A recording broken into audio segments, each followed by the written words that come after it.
একটা দাঁত হয় খাবার জন্য, একটা দাঁত হয় কামড়াবার জন্য। আমেরিকার এই দুটো দাঁত খুব সযত্নে দুটো আলাদা আলাদা বাক্সে রাখা থাকে। তারপর এত নিখুঁত একটা অপারেশন স্পাইডার ওয়েব, ইউক্রেন এই প্ল্যানটা করলো কিভাবে? দেখুন, একটা জিনিস বোঝার আছে, আজকে বিশ্বের পরিমণ্ডলে যেভাবে কূটনীতিটা স্টেপ নিচ্ছে, সেখানে কোনো দেশই একলা না, আবার কোনো দেশই কোনো অ্যালাইয়ের উপর ভরসা করে এগোতে পারবে না।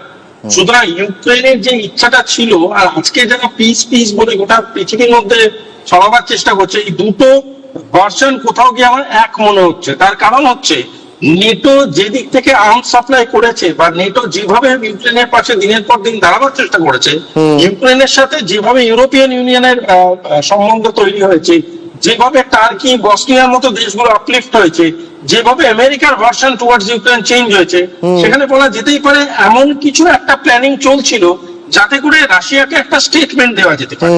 এবং রাশিয়াকে আজকে যে কাউন্টার স্টেটমেন্টটা দেওয়া হলো, সেটা শুধুমাত্র আজকের প্ল্যানিং যে নয়, সেটা সবাই জানে, গোটা পৃথিবী জানে।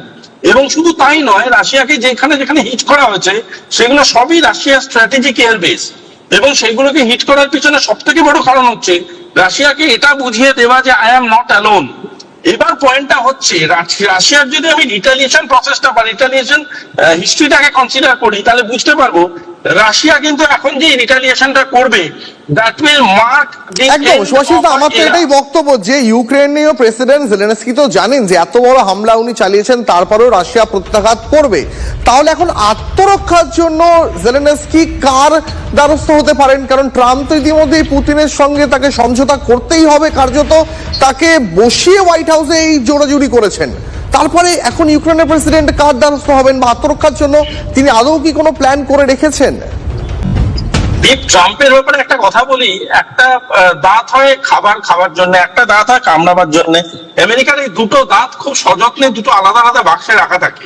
সুতরাং একদিকে যে মানুষটা শান্তির কথা বলছে, অন্যদিকে সেই মানুষটা রাশিয়ান ট্রিটি উইথ মিয়ানমারটাকে কাউন্টার করার জন্য ইউক্রেনকে দিয়ে রাশিয়াকে অ্যাটাক করার জন্য সহযোগিতা করছে না, এই কথাও আমরা হলফ করে বলতে পারি না। সুতরাং এটা বোঝা দরকার আছে আজকের ডেটে, যে রাশিয়াকে যে স্টেটমেন্টটা করা হয়েছে, ওটা ইউরোপিয়ান ইউনিয়ন, নেটো এবং কোথাও গিয়ে একটা ইউনাইটেড স্টেটস অফ আমেরিকার কাছে মনে হয়েছে যে ঠিক আছে, কিছু একটা ইউক্রেন রিলেভেন্ট করলো। এবারে রিলেভেন্স করা যে কোনো ডিপ্লোমেসিতে ইজ ভেরি ইম্পর্টেন্ট। এখানে কিন্তু ইউক্রেনও জানে যে আমরা এই যুদ্ধটা জিততে পারবো না, বা আমরা এই কন্টেস্টটা জিততে পারবো না, কিন্তু নিজেকে রিলেভেন্ট প্রমাণ করার জন্য এর আগেও আমরা আল কায়দাকেও দেখেছি এরকম ধরনের ঘটনা ঘটাতে।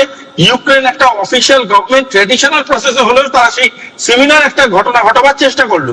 সুতরাং আমরা বলতে পারি আগামী খুব তাড়াতাড়ি একটা খুব বড় রিটালিয়েশন আসতে চলেছে ইউক্রেনের বুকে।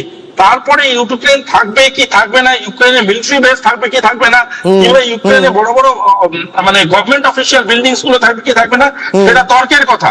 কিন্তু এই কথাটা শিওর, এরপরে রাশিয়া যে রিটালিয়েশনটা করবে, সেটা কিন্তু শুধু ইউক্রেনের বিরুদ্ধে না, বাট রাশিয়া একটা সেকেন্ডারি স্টেটমেন্টও দেবে, যে স্টেটমেন্টটা will go to everybody who conspired against Russia, including European Union, including NATO, including United Nations, and including America as a state. সুতরাং রাশিয়া সবাইকে একটা উত্তর দেবে একটা অ্যাটাকের মধ্যে দিয়ে। আরেকটা জিনিস খুব আপনার থেকে জানতে ইচ্ছা করছে, যে 15 মাসের একটা নিখুঁত প্ল্যানিং, মানে 1.5 বছর, কয়েক কোটি বিলিয়ন ডলারের ইনভেস্টমেন্ট, এতগুলো ড্রোন, এবং নিখুঁত ভাবে ট্রাকে করে সেই ড্রোনগুলোকে রুশ সীমান্তের 4,500 কিলোমিটার ভেতরে ঢোকানো, সেই ট্রাকে ঢাকনা সরিয়ে দেওয়া, সেখান থেকে কামিকাজে ড্রোনগুলো গিয়ে স্ট্র্যাটেজিক লোকেশনে রুশ বিমান ঘাঁটিতে আছড়ে পড়লো।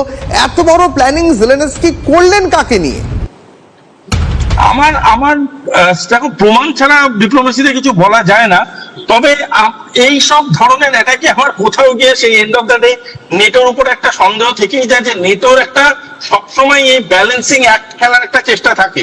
হ্যাঁ, বলতে পারো যে সেটা ডকুমেন্টেড হয় না, বলতে পারো সেটা অফিসিয়ালি হয় না, কিন্তু নেটো হচ্ছে সেই লোকটা পৃথিবীতে বা পাড়ায়, যেই লোকটা কিন্তু ভালোদের সাথেও থাকে, খারাপদের সাথেও থাকে, এবং খারাপদেরকে ফান্ড করে ভালোদেরকে রাগাবার জন্য, আর ভালোদেরকে ফান্ড করে খারাপদের উপর আক্রমণ করার জন্য, যাতে করে দুপক্ষেই তাদের বিজনেসটা চলতে থাকে। সুতরাং organisations like NATO cannot be kept out of this debate.